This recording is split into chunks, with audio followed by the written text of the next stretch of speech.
Aku berkata kepadamu, sesungguhnya saatnya akan tiba, dan sudah tiba, bahwa orang-orang mati akan mendengar suara Anak Allah, dan mereka yang mendengarnya akan hidup. Heart listener, kita akan segera ikuti program The Voice, Return to the Bible. Kami hanya suara yang kecil, tapi kami menyampaikan firman yang berada daripada mulanya, yaitu Logos, firman yang hidup, yang berada bersama dengan Allah. Dialah Allah. Selamat mengikuti. Shalom heart listener, selamat malam. Bagaimana kabarnya? Ya, kiranya damai sejahtera Yesus menyertai kita semua pada malam hari ini. Kembali hadir The Voice, Return to the Bible, program talk show yang mengabarkan firman Allah yang daripada mulanya. Bersama saya Andri Pangestu, dan malam hari ini hadir di studio ada Pak Astan. Selamat malam Pak Astan. Andri, selamat malam. Harisana, selamat malam. Ya, ada Ibu Sri. Selamat malam Ibu Sri. Selamat malam Andri, selamat malam Harisana. Ya, ada Jeng Ana. Selamat malam Jeng Ana. Selamat malam Andri, selamat malam heart listener. Iya, ya.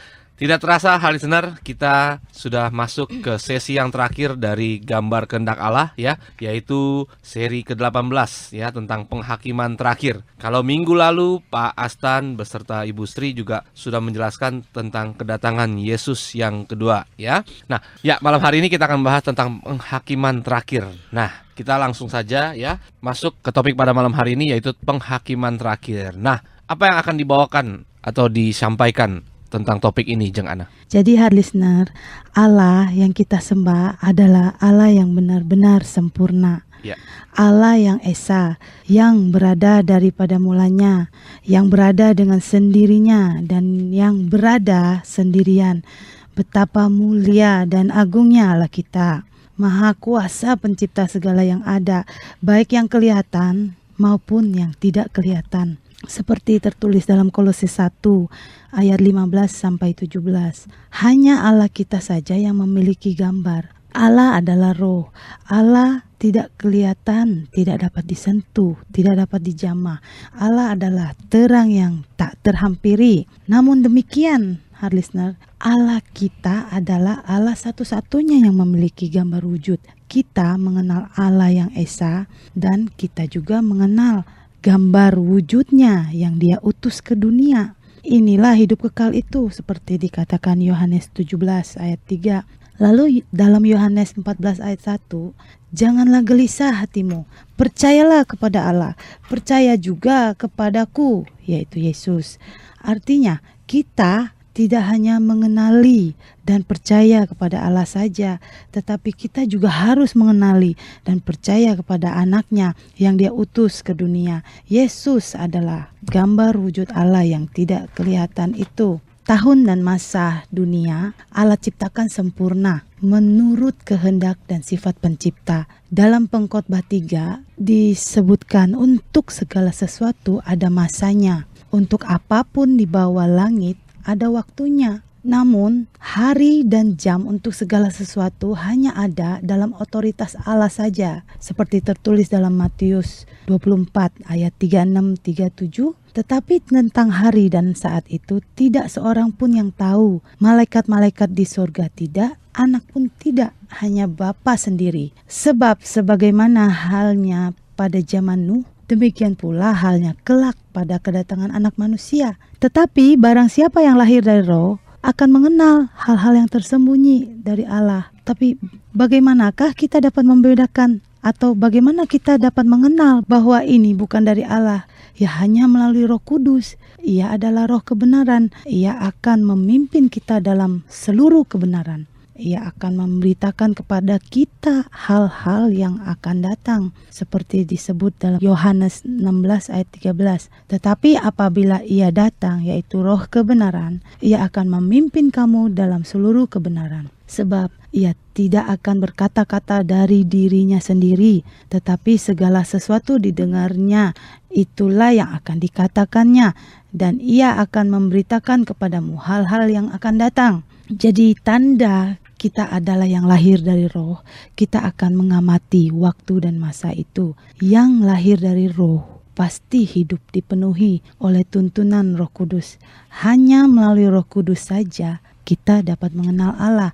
Roh Kuduslah yang membawa nama Yesus. tertinggal dalam roh jiwa kita, sehingga melayakkan kita ini disebut orang-orang kudusnya Allah, orang-orang benarnya Allah, karena ada nama Yesus yang Roh Kudus materaikan dalam roh jiwa kita itu. Jadi bagi mereka yang mengamati waktu dan masa yang dituliskan Allah itu adalah mereka yang mengenali dan yang percaya bahwa pada waktunya nanti akan tiba masa penghakiman terakhir. Jadi hard listener, perhatikanlah, nubuatan para nabi di zaman perjanjian lama telah tergenapi.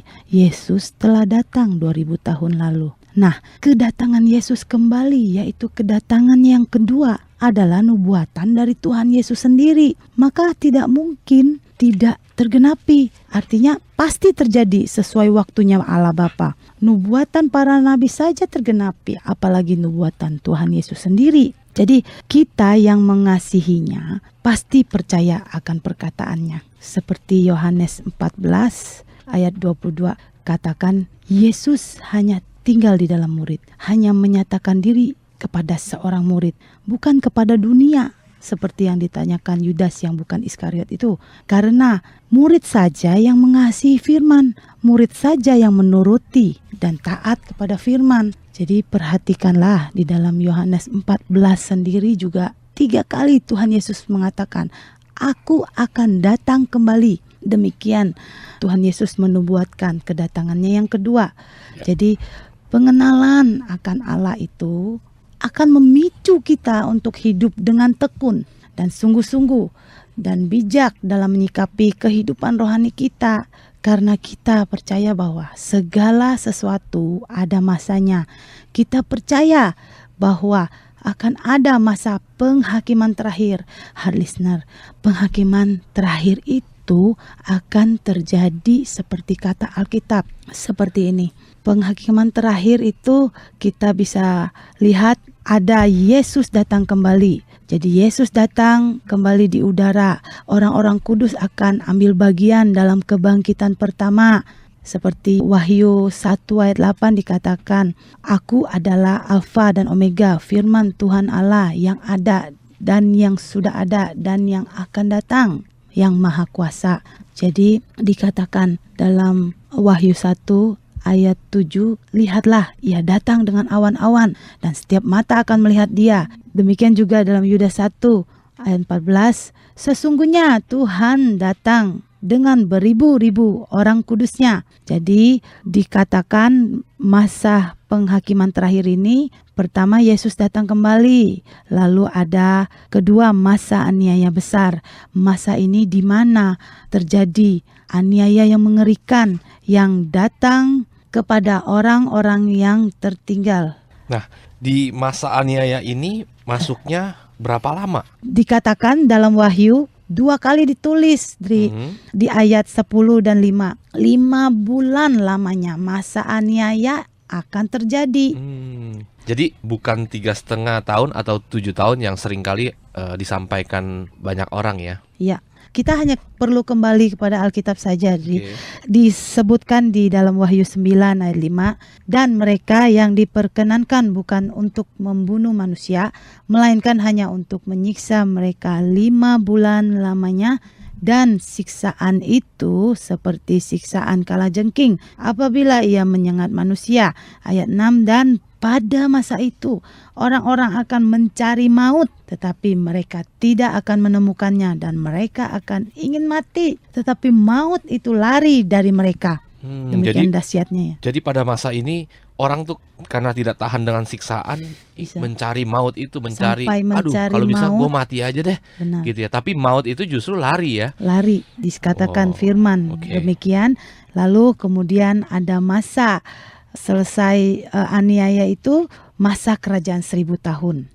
Ini adalah masa yang dirugikan orang-orang Israel itu, yaitu yang disebut Sionisme itu. 1000 tahun ya. Mengapa mereka merindukannya? Karena di masa 1000 tahun disebutkan dalam Wahyu 20 kan, iblis dan antek-anteknya, yaitu yang sepertiga terseret itu, lalu roh-roh najis, lalu malaikat-malaikat penyesat itu dikurung dan tidak diizinkan keluar selama 1000 tahun.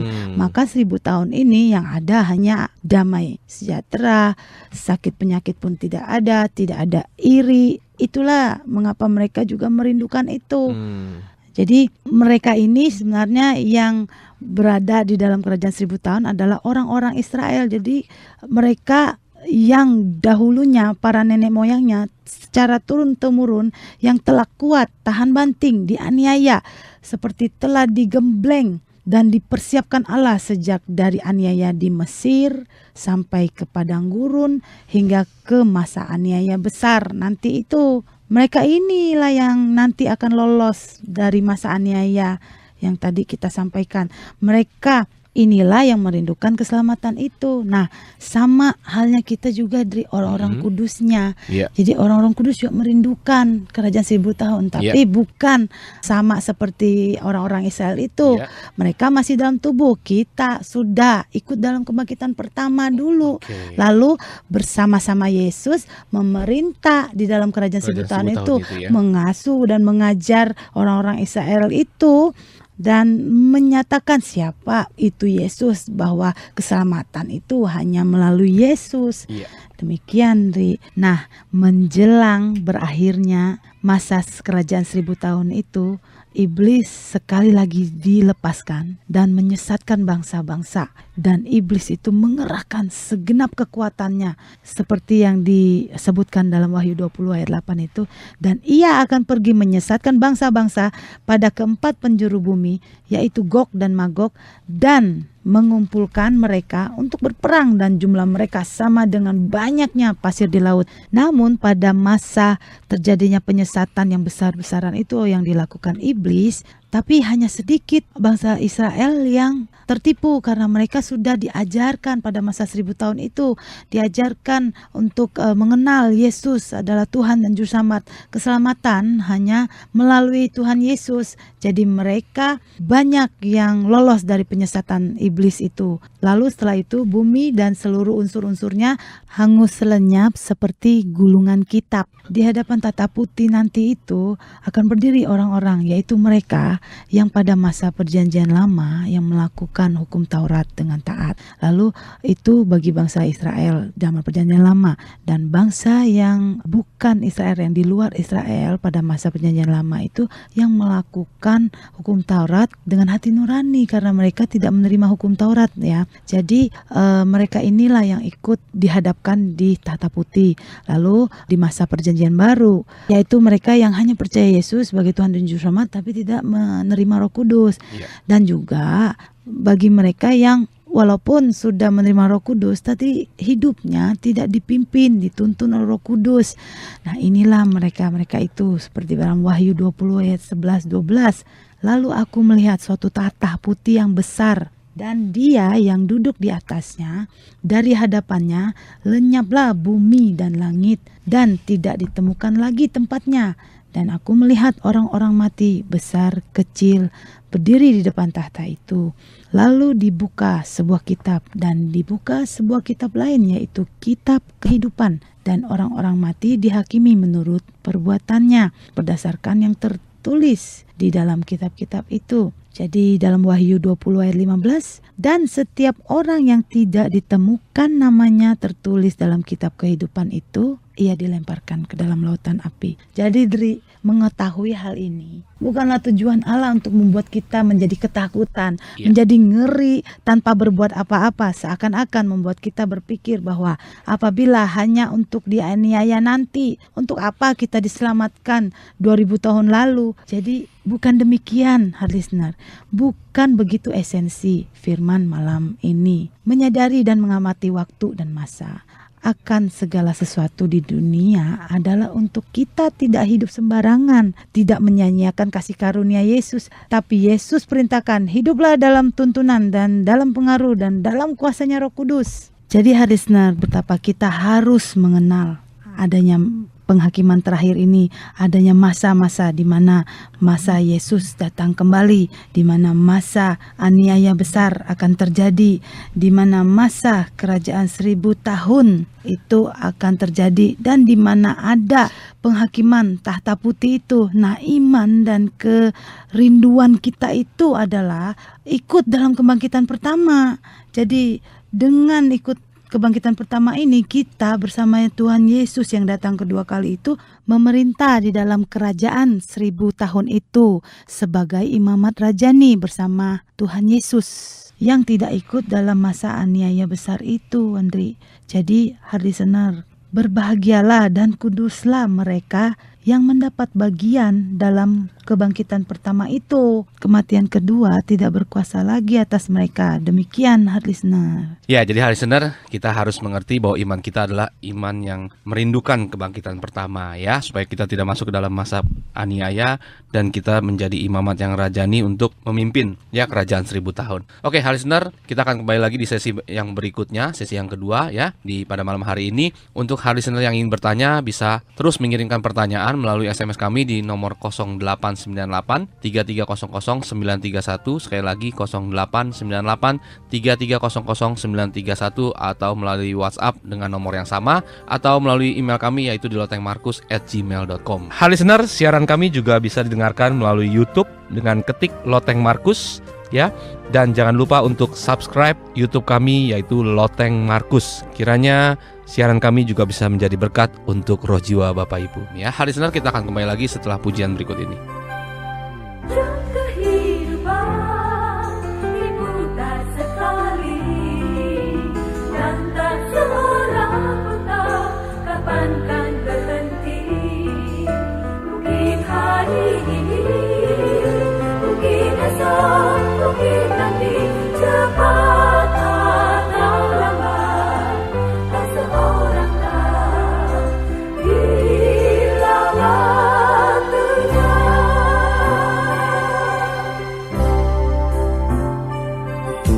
Jam kehidupan diputar sekali, dan tak seorang tahu kapan kan berhenti. Sadarilah kawan, hidup ini tak terulang. Sekarang waktunya yang memiliki. Sekarang waktunya.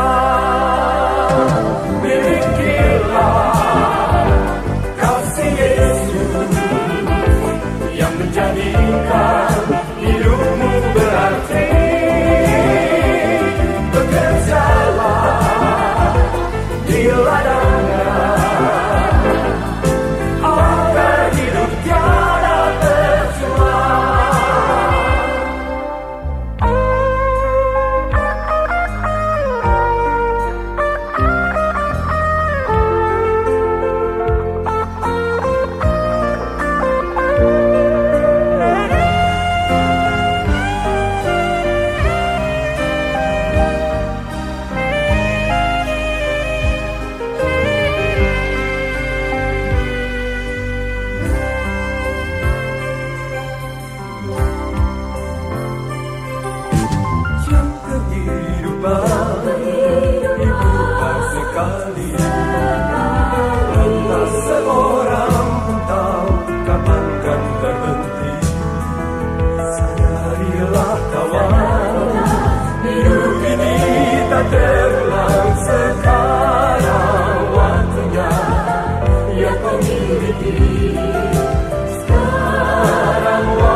sekaranglah waktunya, karena tiap saat mungkin saja. Ya, hari Senin kita kembali lagi di The Voice Return to the Bible ya. Kalau tadi kita di sesi yang pertama kita belajar bahwasanya penghakiman terakhir itu juga akan tiba ya. Nah, Ceng Ana, saya teringat kata-kata Salomo yang ada di Pengkhotbah. Di situ dikatakan di bawah kolong langit itu semuanya sia-sia. Nah, apa yang dimaksud dengan sia-sia di sini? Jadi gini Dri, Raja Salomo dalam kitab Pengkhotbah menyatakan bahwa segala sesuatu sia-sia. Iya. Everything is meaningless and meaningless. Yes. Sampai berkali-kali diulang dan diulang kata sia-sia dalam pasal 1 itu. Yeah. Jadi yang menulis Pengkhotbah ini seorang raja, Dri. Seorang anak Raja Daud yang dikatakan bahwa hikmatnya yang luar biasa. Tidak ada satu manusia pun di bumi ini yang hikmatnya melebihi hikmat yang Tuhan berikan kepada Raja Salomo. Yeah. Jadi namanya juga seorang raja. Raja itu kan yang hidupnya berkelimpahan ya dia, Betul. memiliki segala kesenangan dunia. Istri aja ada 1000 tertulis Ya. ya. Apabila yang menuliskan kitab Pengkhotbah itu maaf kata seorang pengemis ya, kemungkinan kita bisa abaikan ya. Tapi lihat, perhatikanlah ya, mengapa seorang Raja Salomo mengatakan segala sesuatu sia-sia. Yang di bawah matahari itu sia-sia. Tapi perhatikanlah, Ya. mengapa seorang Raja Salomo mengatakan segala sesuatu adalah sia-sia? Yang di bawah matahari itu sia-sia. Inilah letak bedanya seseorang yang dipengaruhi atau yang tidak dipengaruhi Roh Allah. Jadi Roh Allah yang kuat mempengaruhi Raja Salomo itu menyadarkan dan membangunkan roh jiwanya Raja Salomo, membuat dia mengenal bahwa segala sesuatu di dalam angkasa ini adalah sementara, yang kekal hanyalah Allah. Padahal kalau dengan kita melihat kelimpahan dari kerajaan Raja Salomo di dunia ini, Ya. itu harusnya Raja Salomo itu bersandar ya kepada harta bendanya ya, kepada kemanusiaannya Secara ya. manusia harusnya begitu. Nah, itu kan yang banyak dilakukan oleh Benar. orang-orang pada saat ini gitu. Benar. Iya Dri, listener, mari ketahuilah, sadarilah bahwa Allah yang adalah kasih itu juga adalah Allah yang memiliki sifat maha adil. Akan ada masanya pekerjaan Roh Kudus berakhir. Akan ada masanya kasih anugerah pun berakhir. Setelah itu, tibalah masa penghakiman terakhir itu. Bila kita menyadari itu semua, bahwa segala sesuatu ada masanya, menyadari dan mensyukuri bahwa kita masih memiliki kesempatan, bersyukur kita masih memiliki tubuh, betapa banyak alasan bagi kita untuk bersyukur. Jadi tanpa tubuh, apakah yang dapat kita lakukan? Bagi mereka yang tubuhnya telah terpisah dari roh jiwa, telah meninggal, tidak ada kesempatan sama sekali. Lihatlah kisah orang kaya dan Lazarus dalam Alkitab. Ya. Orang kaya yang sudah berada dalam jurang maut itu mau meratap, mau memohon dengan sangat belas kasihan, mau meraung pun tidak ada guna lagi. Karena kesempatan sudah selesai. Percuma, tidak mungkin akan didengarkan lagi ratapan dan raungannya itu. Jadi artinya, listener, tubuh adalah satu-satunya kesempatan yang Allah berikan kepada kita. Dikatakan dalam Roma 8 ayat 12. Jadi saudara-saudara, kita adalah orang berhutang, tetapi bukan kepada daging, supaya hidup menurut daging. Jadi semua manusia adalah yang berhutang kepada Allah. Manusia harus hidup menurut roh, bukan daging. Manusia harus memenuhi kewajibannya dengan mengerjakan keselamatan yang Allah berikan melalui anak tunggalnya itu. Atau bila tidak melakukan kewajibannya itu, manusia pasti akan dihakimi. Jadi tubuh memang Tuhan berikan hanya berasal dari debu tanah yang hanyalah bahan yang rapuh, lemah, dan mudah lenyap. Tapi listener, dengan menyadari kenyataan ini bahwa tubuh kita ini diciptakan hanya dari bahan dasar debu tanah, sebenarnya tidak ada alasan satupun bagi kita untuk bermegah. Tidak ada satupun alasan bagi kita untuk sombong. Tapi kenyataannya apa yang terjadi? Dari debu tanah saja kita begitu mudah sombong. Bayangkan seandainya, ini hanya contoh ya, listener. Apabila Tuhan menciptakan manusia terbuat dari bahan emas murni, waduh, terbayangkah kemungkinan-kemungkinan yang dapat manusia lakukan?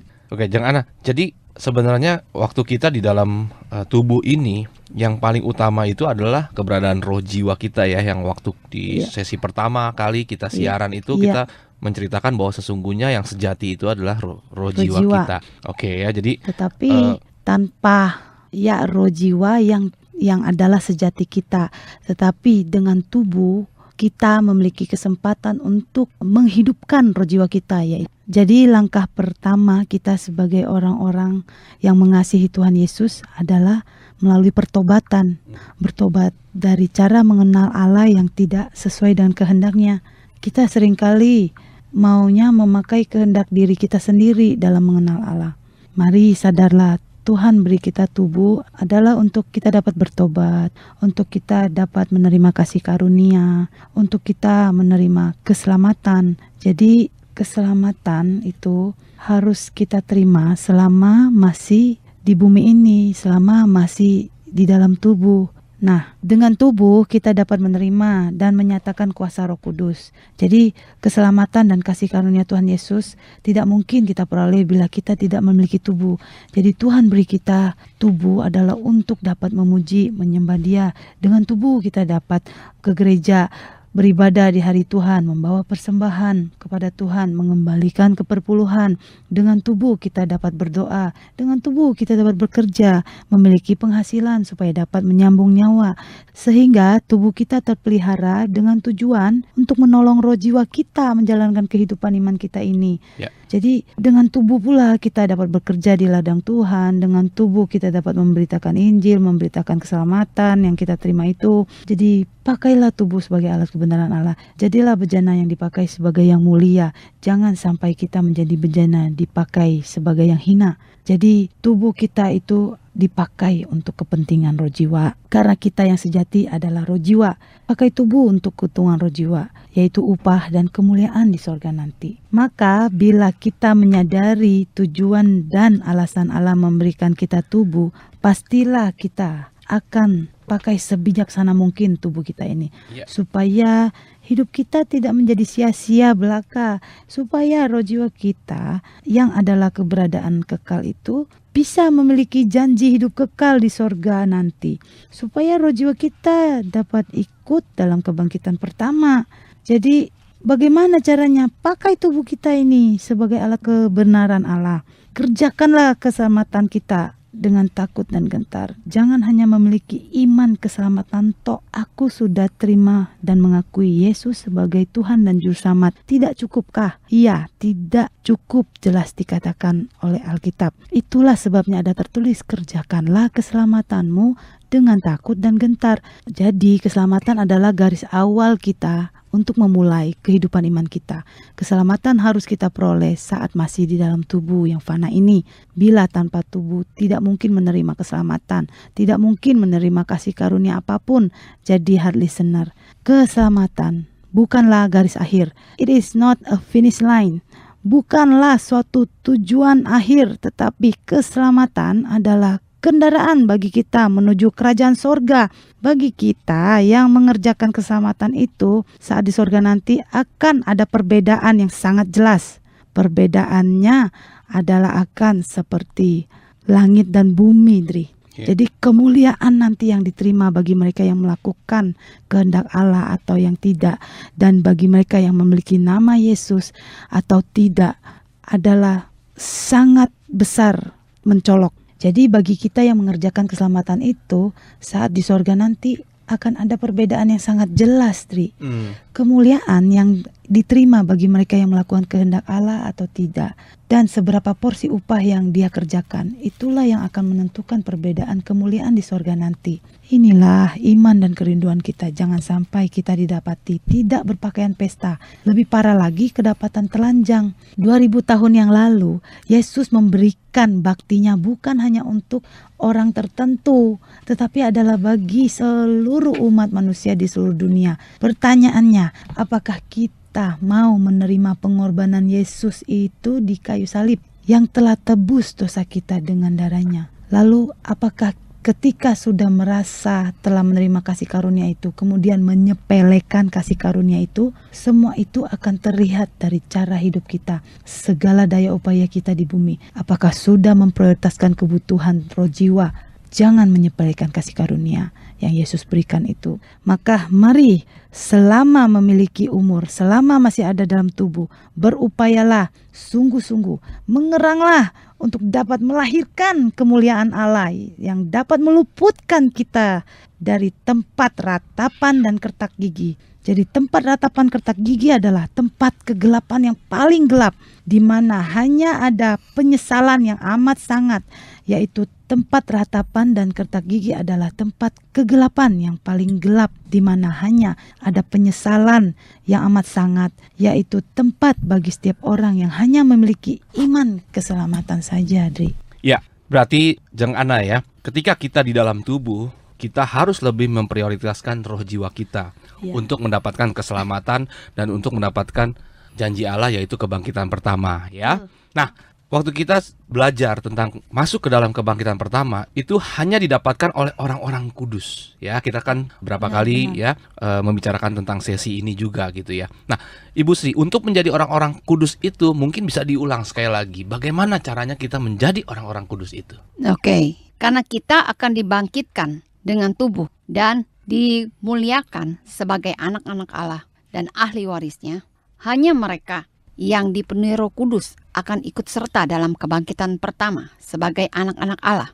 Maka kita sebagai orang yang percaya kepada Yesus harus memperhatikan kehidupan imannya dengan seksama dan seharusnya tidak mengabaikan tentang takdirnya setelah kematian. Dari Alkitab kita sudah tahu bahwa semua orang berdosa, upah dosa adalah maut. Untuk terlepas dari hukuman maut, Yesus datang dan memikul salib. Yesus datang dan memikul dosa manusia dengan mati di salib. Dan setiap orang yang percaya Yesus sebagai Tuhan dan Juru Selamat harus dibaptis. Tindakan dibaptis adalah bukti dari imannya. Dengan dibaptis di dalam nama Yesus, itu berarti kita disatukan dengan Yesus sebagai anak Allah. Bagi yang sudah dibaptis, harus menerima baptisan Roh Kudus. Roh Kudus itu adalah Roh Allah yang mengenal hal-hal yang tersembunyi dalam diri Allah. Dalam Kisah Rasul 2 ayat 38, Petrus berkata, "Bertobatlah dan hendaklah kamu masing-masing memberi dirimu dibaptis dalam nama Yesus Kristus untuk pengampunan dosamu. Maka kamu akan menerima karunia Roh Kudus." Dan dalam Yohanes 14 ayat 16, Yesus berkata, "Akan meminta kepada Bapa dan Ia akan memberikan kepadamu seorang penolong yang lain supaya Ia menyertai kamu selama-lamanya." Jadi Roh Kudus datang dalam roh jiwa kita untuk membela kita atau bersaksi bahwa Yesus adalah anak Allah, Tuhan dan Juru Selamat.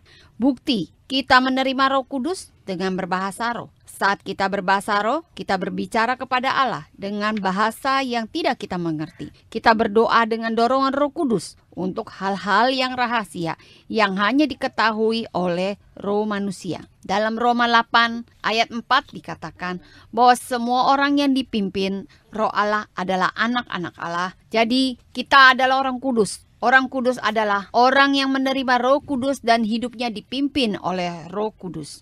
Dalam 2 Korintus 1 ayat 21 sampai 22 dikatakan, "Sebab Dia yang telah meneguhkan kami bersama-sama dengan kamu di dalam Kristus adalah Allah yang telah mengurapi, memateraikan tanda miliknya atas kita dan yang memberikan Roh Kudus di dalam hati kita sebagai jaminan dari semua yang telah disediakan untuk kita. Sekali Roh Kudus Parakletos itu tinggal di dalam diri orang-orang kudus, Ia tidak pernah meninggalkan mereka. Selanjutnya, iman kita harus bertumbuh dengan pengenalan akan Allah dengan cara yang benar. Dalam menjalankan kehidupan iman kita, kita juga harus memelihara hari Tuhan. Hari di mana kita bisa bertemu dengan Allah yang hidup. Hari di mana kita bisa melayani Allah yang hidup, melayani, memberikan perpuluhan, persembahan, pujian, doa, mazmur, bahkan jiwa-jiwa. Kita yang mengakui bahwa Allah pencipta itu hanya satu-satunya. Dan hari yang dikuduskan itu adalah hari milik Tuhan, bukan hari milik kita. Dengan kita mentaati hari Tuhan, kita mendapat berkat rohani yang tidak bisa dicuri. Apa yang sudah menjadi miliknya kita. Berkat rohani inilah yang nanti akan diwariskan kepada keturunan kita. Sampai 1000 generasi, artinya sampai kedatangan Tuhan Yesus yang kedua kali. Jadi sebenarnya dengan memelihara hari yang dikuduskan, kita itu sebenarnya secara tidak langsung memelihara kehidupan iman kita. Sebagai orang kudusnya Allah harus mendengarkan apa yang dikatakan Roh Kudus lewat gereja Kristus. Gereja adalah tempat secara khusus dipisahkan dari dunia, di mana sukacita Allah dapat dirasakan. Gereja adalah kumpulan orang beriman yang meresponi panggilan Allah menjadi tubuh Kristus, dan yang memerintah gereja ialah Tuhan Yesus. Dalam Efesus 1 ayat 22 dikatakan, dan segala sesuatu telah diletakkannya di bawah kaki Kristus, dan Dia telah diberikannya kepada jemaat sebagai kepala dari segala yang ada. Dan dalam Yohanes 15 juga dikatakan bahwa Yesus adalah pokok anggur dan kita adalah ranting-rantingnya. Nah, tadi kita sudah banyak mendengar heart listener juga ya, bahwa kita adalah orang kudus. Jadi orang kudus itu siapa? Orang yang percaya kepada Yesus, tapi bukan sampai kepada percaya saja, harus dibuktikan imannya dengan dibaptis dan juga menerima Roh Kudus.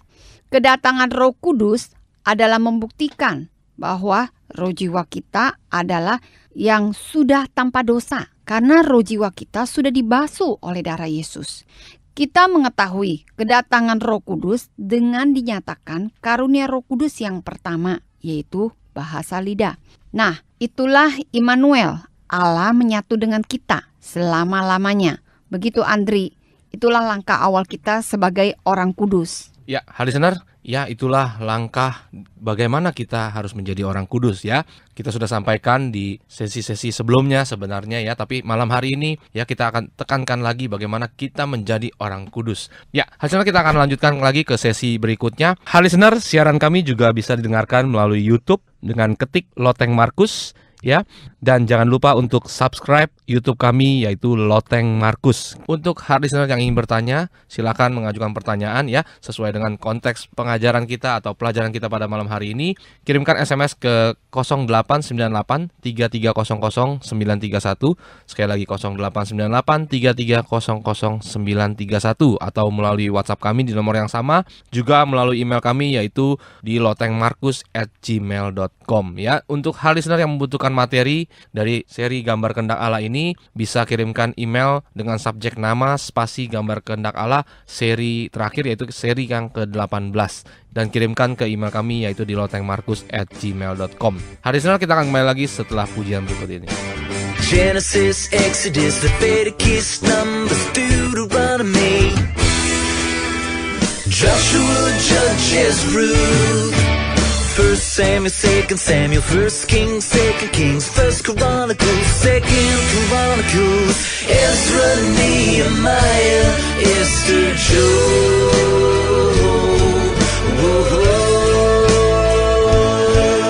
Psalms and Proverbs, Ecclesiastes, Song of Solomon,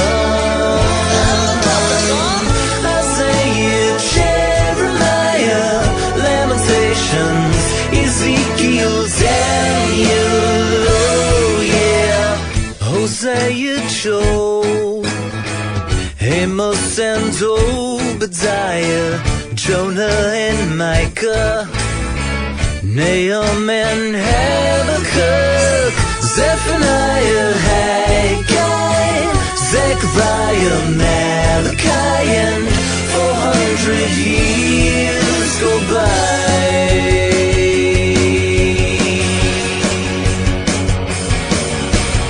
Matthew, Mark, Luke, and John, Acts and Romans, 1 Corinthians, 2 Corinthians, Galatians, Ephesians, Philippians, Colossians, 1 Thessalonians, 2 Thessalonians, 1 Timothy, 2 Timothy, Titus and Philemon, Hebrews and James, and 1, 2 Peter, 1, 2, 3 John, Jude, and the Revelation. These are the books of the Bible. I read it for my survival every day.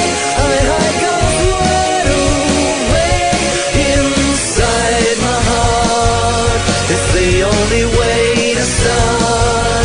I hide God's word in my heart every day. Hai listener, kita kembali lagi di The Voice Written to the Bible ya. Kalau tadi sesi yang kedua kita sudah belajar bagaimana kita menjadi orang kudus. Nah, setelah kita menjadi orang kudus, Ibu Sri, langkah apa yang harus kita lakukan? Ya, tidak hanya cukup menjadi orang kudus nih, tapi langkah apa yang harus kita kerjakan ketika kita di dunia ini? Oke, jadi selain kita mendapat keselamatan, kita juga harus menyebarkan kabar baik. Iya. Agar keselamatan yang kita terima seharusnya diterima juga orang-orang lain ataupun saudara, teman-teman kita, orang tua kita. Iya. Penginjilan itu seperti menyelamatkan orang yang sedang tenggelam di dalam air. Allah menitipkan kesaksian Injil kepada orang-orang kudus. Kita seharusnya seperti wanita Samaria. Ketika wanita Samaria bertemu Yesus dalam Yohanes 4, begitu sukacitanya sehingga mendorong dirinya untuk menceritakan kepada orang-orang di Samaria. Sehingga akhirnya banyak orang Samaria percaya dan datang mencari Yesus. Kita adalah yang menerima kasih anugerah Allah. Sukacita yang ada di dalam diri kita mendorong kita untuk memberitahukan kepada orang lain bahwa dosamu sudah diampuni. Terimalah Yesus sebagai Tuhan dan Juru Selamat. Itulah tugas penginjilan yang diberikan kepada manusia. Jadi, kita seharusnya tidak boleh lalai dengan tugas yang Tuhan berikan. Penggodaan kemalasan adalah kejahatan yang mampu mendorong menggugurkan impian, mematahkan akan dunia yang akan datang. Sikap yang malas yang dianggap sebagai hamba yang jahat dalam perumpamaan tentang talenta, dalam Matius 25, itu dikatakan, "Hai kamu, hamba yang jahat dan malas. Jadi kamu sudah tahu bahwa aku menuai di tempat di mana aku tidak menabur, dan memungut dari tempat di mana aku tidak menanam." Ketika murid Yesus pergi keluar memberitakan Injil kepada seluruh penjuru, Tuhan turut bekerja dan meneguhkan firman itu dengan tanda-tanda heran yang menyertainya. Demikian pula kita sebagai orang kudus. Kuasa dan tanda-tanda heran menyertai kita sebagai orang-orang kudus. Selain menginjil, kita sebagai orang kudus juga harus menjadi saksi Yesus dengan dorongan dari Roh Kudus. Menjadi saksi Yesus itu artinya menjadi murid Yesus. Dalam Matius 28 dikatakan, "Karena itu, pergilah, jadikanlah semua bangsa muridku, dan baptislah mereka dalam nama Bapa dan Anak dan Roh Kudus, dan ajarlah mereka melakukan segala sesuatu yang telah kuperintahkan kepadamu. Dan ketahuilah, aku menyertai kamu senantiasa sampai kepada akhir zaman." Jadi, melalui penginjilan kita bisa menarik perhatian orang kepada Kristus, supaya mereka percaya Yesus dan diselamatkan. Tapi untuk sampai menjadi saksi Yesus, kita harus mengenal Yesus. Meskipun kita menerima Roh Kudus, tapi jika kita tidak mengenal Yesus, maka pekerjaan Roh Kudus menjadi terbatas. Roh Kudus adalah roh kebenaran yang menyaksikan kebenaran. Kebenaran adalah satu-satunya jalan bagi kita untuk hidup. Alkitab mengatakan, rohlah yang memberi hidup, daging sama sekali tidak berguna. Perkataan-perkataan yang kukatakan kepadamu adalah roh dan hidup. Hidup Allah disampaikan kepada kita melalui firman kebenaran. Oleh karena itu, orang yang ingin mendapatkan hidup Allah harus mendengarkan firman-Nya. Kita tidak bisa mendapatkan hidup Allah kecuali jika kita mendengarkan firman Allah. Sama seperti kita makan makanan yang bergizi, tujuannya untuk mendapatkan elemen-elemen gizi dari makanan itu. Nah, dengan pertolongan dari Roh Kudus, firman yang kita dengar masuk ke dalam roh jiwa kita. Nah, mendengar arti kata di sini bukan saja mendengar dengan telinga, tetapi sampai mengerti dan melakukan. Itulah yang dinamakan pertumbuhan iman. Jadi, iman kita harus bertumbuh, mulai dari anak-anak, naik ke pemuda, sampai ke iman bapak-bapak yang mengenal Allah yang daripada mulanya. Heart listener, milikilah iman kebangkitan pertama sebagai orang kudusnya Allah. Yang mengambil bagian dalam kebangkitan pertama adalah mereka yang membela Yesus, yang bersaksi tentang Yesus di bawah pengaruh Roh Kudus. Jadi heart listener, 18 sesi kita sudah selesaikan mengenai gambar kehendak Allah, ya. Sebenarnya kalau kita mengerti gambar kehendak Allah, kita akan mengetahui keseluruhan isi dari Alkitab itu, ya. Alkitab hanya bercerita mengenai nama Yesus. Karena itu di kitab manapun yang ada di Alkitab, kita akan melihat Yesus dan pekerjaannya. Allah yang memiliki kehendak itu digenapi oleh anak. Jauh sebelum penciptaan sorga dan bumi, anak sudah memutuskan untuk dia datang sebagai hamba dan mengambil jalan anak manusia untuk bisa mati dan dibangkitkan oleh Allah sendiri. Itulah kehendak anak begitu. Karena itu apa yang menjadi kehendak Allah sudah digenapi oleh anak. Lalu kehendak anak juga datang ke alam maut ini juga untuk membinasakan malaikat yang menentang atau mencemarkan nama Allah. Ya, seperti yang kita ketahui bahwa malaikat yang harusnya melayani Allah di sorga, tetapi ia dari hatinya memilih untuk meninggalkan Allah, dan waktu dia dibuang ke alam maut ini, yang semula malaikat yang indah ini, yang disebut dengan Luciel menjadi Lucifer, dan berubah namanya menjadi Iblis, dan Iblis ini yang menipu manusia di Taman Eden, mengganggu hukum Allah di alam maut ini. Karena itu Iblis juga sudah ditetapkan untuk yang akan dihakimi. Dengan kedatangan Yesus ke dunia ini, ia membinasakan perbuatan iblis. Kematian Yesus di kayu salib adalah bukti bahwa iblis adalah yang melawan Allah. Karena itu, dengan kematian Yesus 2000 tahun yang lalu, iblis sudah ditentukan untuk dibinasakan. Dan dengan dipakainya manusia untuk kepentingan Allah, manusia yang berbeda dengan malaikat, manusia diciptakan di alam maut ini yang sebenarnya hidupnya itu adalah yang tidak bisa menikmati berkat-berkat Allah seperti malaikat di sorga. Untuk tujuan itu manusia mendapat keselamatan juga dan juga berkat yang tertinggi. Apabila kita belajar bagaimana keselamatan dari zaman Nuh sampai nanti kerajaan 1000 tahun, semua manusia pada pembabakan zamannya mendapat keselamatan. Tapi kita harus tahu bahwa ada berkat yang paling besar yang Tuhan berikan kepada ciptaannya, yaitu manusia. Ya, kita yang sudah belajar bagaimana kita yang keberadaan debu tanah menerima roh, dan lalu kita menerima roh Kristus dengan kedatangan juga Roh Kudus dalam diri kita, itu adalah berkat yang paling besar. Karena itu biarlah hidup kita seturut dengan kehendak Allah. Dalam kehidupan kita, waktu menerima berkat Allah itu akan senantiasa menerima krisis. Abraham, waktu mendapat perintah dari Allah, dia juga menghadapi krisis, harus meninggalkan keluarganya. Begitu juga Ribka, sewaktu mengetahui bahwa di dalam perutnya ada anak kembar, yang satu akan menjadi tuan dari saudaranya, yaitu Yakub, ia juga sudah mengambil keputusan supaya kehendak Allah digenapi dalam dirinya. Maria, waktu menerima kedatangan malaikat mengatakan bahwa akan lahir juru selamat Meskipun dia juga mengalami krisis bahwa pada zaman itu apabila orang yang bertunangan memiliki anak di luar dari pernikahan, maka itu akan dibunuh. Dia juga mengambil tindakan untuk mentaati firman, bahkan berkata, jadilah kehendakmu, karena aku ini sesungguhnya adalah hamba, begitu. Dan murid-murid Yesus juga mengalami krisis. Waktu Yesus mengatakan, ikutlah aku, mereka meninggalkan pekerjaan tubuh mereka dan mengikuti Yesus. Dalam hidup kita juga, pilihan diberikan kepada kita, gitu. Waktu kita memilih Allah, waktu kita memilih untuk mengikuti Yesus, ada krisis. Kita harus berbeda dengan dunia. Kita mungkin akan dianiaya oleh keluarga kita, tapi berkat yang Allah sediakan buat kita begitu besar. Seseorang akan berdedikasi, seseorang akan pergi ke gereja, dia akan melakukan persembahan, dia akan memberikan perpuluhan, bahkan dia akan memberitakan Injil. Itu adalah yang tidak mengenakan secara dunia. Tapi waktu seseorang memutuskan untuk memilih, maka berkat Allah yang begitu besar terjadi atas hidupnya.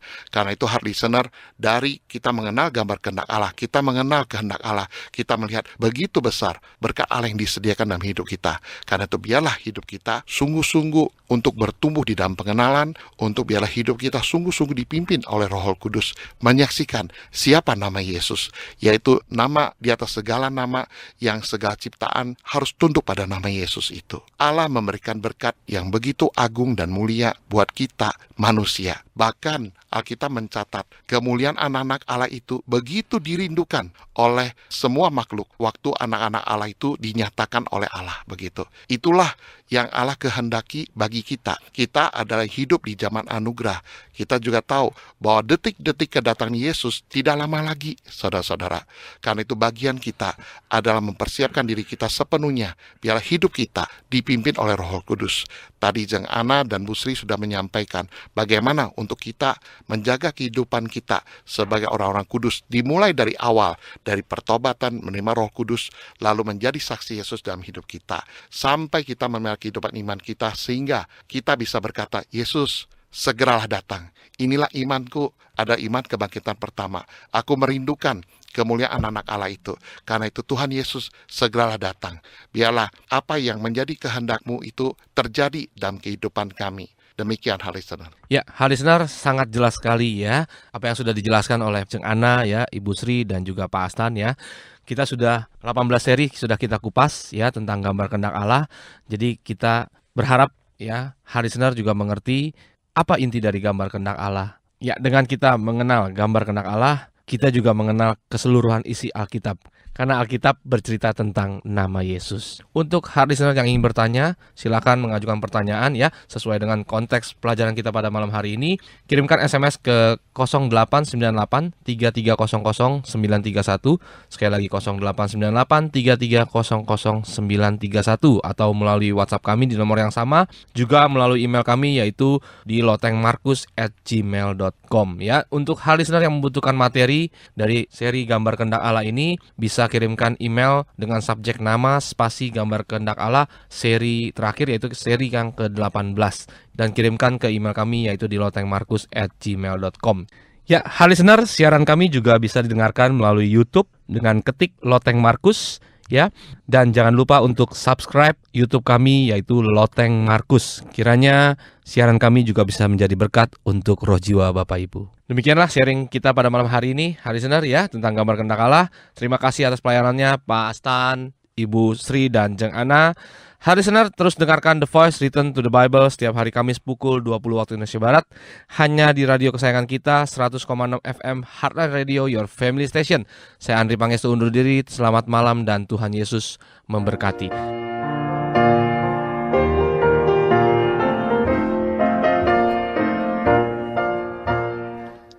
Heart listener yang dikasihi Tuhan, demikian tadi sudah kita dengarkan dialog dan firman. Semoga menjadi berkat bagi Anda dan keluarga. Kita jumpa kembali pada Kamis mendatang pukul 20 waktu Indonesia Barat. Tuhan memberkati.